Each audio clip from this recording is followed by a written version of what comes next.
நம்ம ஊரில் மனிதாபிமானம், மனசாட்சி இதெல்லாம் இன்னும் செத்து போகாமல் இருக்குதுன்னு தான் நம்ம வாழ்ந்துட்டுருக்கோம்.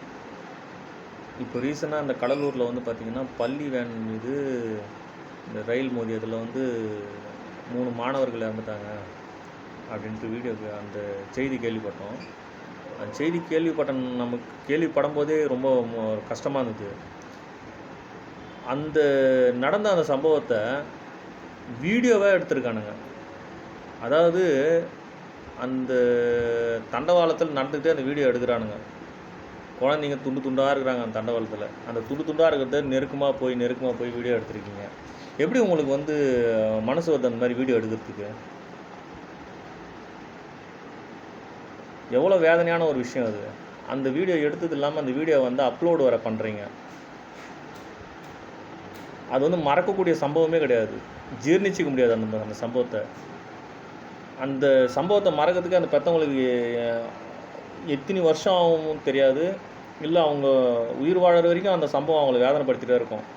அப்படியேப்பட்ட ஒரு சம்பவத்தை நீங்கள் அப்லோட் பண்ணுறீங்க. நீங்கள் அப்லோட் பண்ணுற அந்த வீடியோ வந்து பார்த்திங்கன்னா என்றைக்குமே யாராலையும் அழிக்க முடியாது.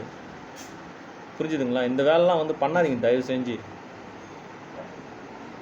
இன்னொருத்தருடைய மனசை வந்து வேதனைப்படுத்தக்கூடிய வீடியோஸை என்றைக்குமே அப்லோட் பண்ணாதீங்க. தமிழன் சொல்லிக்கிறது பெருமை இல்லை. தமிழனுக்கு மனசாட்சியும் இருக்குது, மனிதாபிமானம் இருக்குதுன்னு அதை நிரூபிங்க ஃபஸ்ட்டு. தேவையில்லாத விஷயத்தெல்லாம் அப்லோட் பண்ணுறீங்க.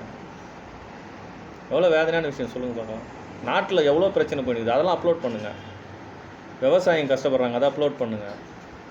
வேலை இல்லா திண்டாங்க, அதை அப்லோட் பண்ணுங்கள். அதெல்லாம் விட்டுட்டு பொண்டாட்டியை புருஷன் வெட்டி போட்டான் அந்த வீடியோ அப்லோட் பண்ணுறது, கள்ளக்காதல் வீடியோ அப்லோட் பண்ணுறது, இந்த மாதிரி வேதனைக்குரிய வீடியோக்களை வந்து அப்லோட் பண்ணுறது. தயவு செஞ்சு இந்த மாதிரி வீடியோஸை அப்லோட் பண்ணாதீங்க.